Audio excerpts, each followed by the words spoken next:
Over the past few days, I've learned that even among those who denounce Bethesda's Creation Club, there are those who remain cautiously hopeful for the future. While nobody denies how paltry and overpriced the current selection of paid mods is, they are thinking to themselves, maybe this is just a shitty launch. Maybe in time, Bethesda will get its ducks in a row and start releasing original content like new maps and locations, new dungeons, new quests, new characters, new stories, and new expansions that live up to the label of mini DLC and justify the service's existence. Maybe eventually they will start releasing content that free mods cannot match or offer. Unfortunately, I'll have to be the messenger of bad news and explain why Creation Club paid mods will never be as good as free mods, and this goes beyond monetary reasons. Something that modders have learned over the past few days is that Creation Club mods have a major technical limitation that free mods aren't affected by. But before I talk about this limitation, there are two modding terms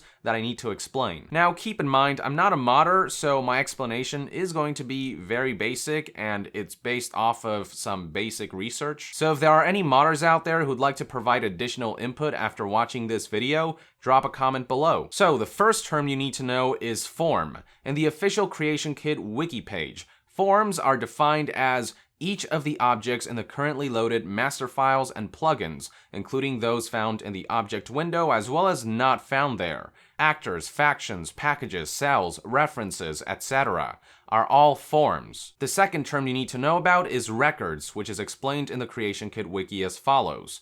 A mod file, master file, or plugin is basically a database of all objects in the game world. To be more specific, the mod file is a collection of records. The records in a given mod are a mixture of new records and modifications of existing records, i.e. of records defined by the mod's masters. E.g., coolswords.esp might introduce 3 new swords, as well as modify 2 existing swords defined by skyrim.esm. Each of these swords is represented by a single weapon record, so 3 plus 2 equals 5 records in total. The important thing about records is that each record is a single indivisible object as far as Creation Kit and the game engine are concerned. Think of the game world as a table with stacks of playing cards. You can add a new card, or you can overwrite an existing card by putting a new card on top of it. So, in the example above, the 3 new swords form 3 new stacks, and the 2 modified swords go on top of existing stacks, overriding the original cards or swords or records. So think of these two terms, forms and records, as proprietary measuring units for Bethesda mods and Creation Kit modding. With that in mind, what you need to know is that a significant limiting factor of mods released through the Creation Club is the file format that they use. Regular mods, the ones that you'd find in the Nexus or Bethesda net, use a plugin file format called .esp, which has no limits on forms and records. Creation Club mods, on the other hand, use a different, lighter file format for their plugins called .esl,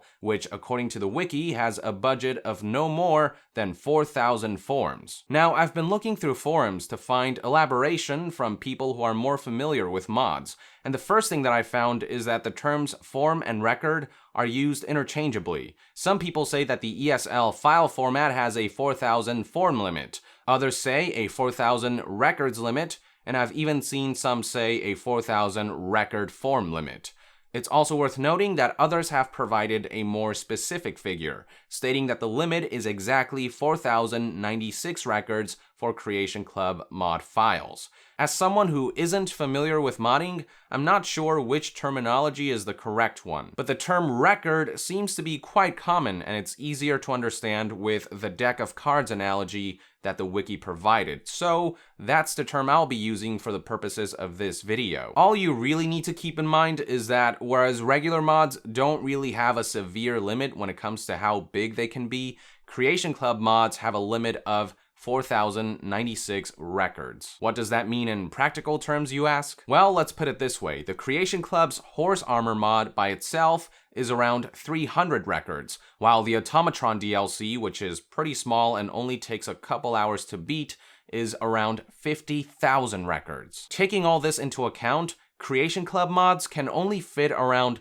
13 horsepower armors worth of data and can only be as big as 8% of the Automatron DLC. So yeah, those who are hoping that the Creation Club would pave the way for new maps, new dungeons, new quests, new expansions, and various other forms of extensive content for games like Skyrim and Fallout 4 are in for a rude awakening. You are simply not going to get expansion-sized mods like Enderol or Falscar because it's technically impossible due to the limitations of the ESL file format that the Creation Club relies on. To put it more simply, the canvas of ESL mods are simply too small for painters to paint anything substantial on them. As one modder on Reddit put it, they wouldn't be able to even just make a single quest line, let alone do a full-fledged quest mod. Another Reddit user added that they could potentially build a simple, boring questline for a fetch quest that only needs a few records as long as there is no new dialogue involved. Bethesda actually already did something similar with some of the current Creation Club mods. For example, to obtain the Chinese stealth armor, Hellfire power armor, or the horsepower armor, players have to complete a simple fetch quest for each that involves following the quest marker, killing a couple enemies, and looting the right chest or container. That's pretty much the level of depth you can expect with Creation Club quests. Beyond that, even a single long side quest with various dialogue and triggers would apparently take several thousand records to create. Now, I have seen some people arguing that the Creation Club may not necessarily be tied to just ESL files, and that it might be possible to utilize the less limited ESP or ESM file formats. Others suggested that they could string multiple ESL files together to create something larger. But here's an interesting counter-argument I found to all of these claims, which states the following. One of the selling points of Creation Club content is that it won't block achievements, so they can't use ESP for future Creation Club content on consoles, specifically the PS4 because Sony has a rather archaic fear of mods of any kind. They designed the new ESL format as follows. 1. It doesn't count against the total mod limit, referring to the 150 mods 2GB cap on Xbox One and 100 mods 900 MB cap on PS4. 2. It doesn't disable achievements. 3. It's a supposed closed file system. If you add or remove an ESL mod, you will have to start a new game no matter what. 4. It's a small format only allowing for 4,000 forms. It's designed specifically for the creation of small microtransactions. Let me remind you that again, I'm not an experienced modder, so I couldn't tell you with certainty who is technically right or wrong. What I can tell you is that there are a lot of signs that corroborate this counter-argument. Starting with the fact that Pete Hines tweeted that Creation Club works differently from mods, possibly implying that they do use different file formats intended for different type of content.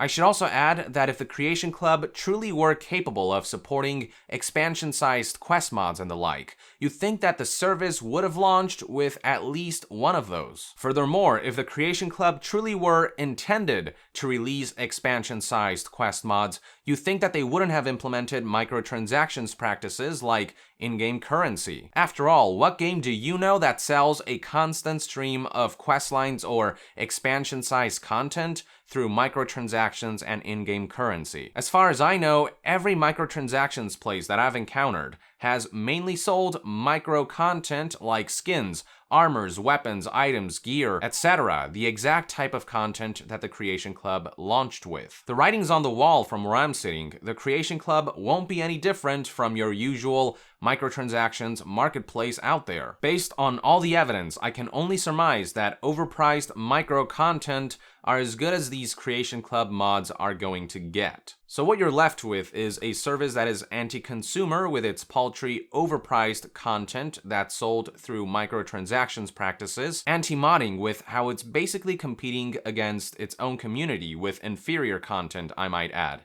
and anti-developer with how technically and creatively restrictive it is for content creators to make a mod for the Creation Club. What a damn shame. The one thing that Creation Club had going for it was the possibility that despite a rough launch, it might eventually start rolling out a constant stream of original mini expansions or similar type of substantial canon content that you wouldn't be able to find anywhere else. But after learning how technically limited the Creation Club mods are, and after thinking about the type of content and transaction system that the service launched with, I just don't see that happening. So yeah, for anyone waiting and hoping that the Creation Club will get better from here, if I were you, I wouldn't hold my breath. With that, I would like to end this news update and discussion video. Thank you for tuning in. If there is any information, technical knowledge, or additional insights you can provide about Creation Club mods, then let us know in the comments below. Also, if you enjoy my content, I hope you'll consider supporting me on Patreon to help our community remain independent from third-party sponsorship and corporate interference. And to be further updated on all things gaming news, reviews, and discussions, stay tuned right here on Young Yeah. I'll see you guys next time. Young out!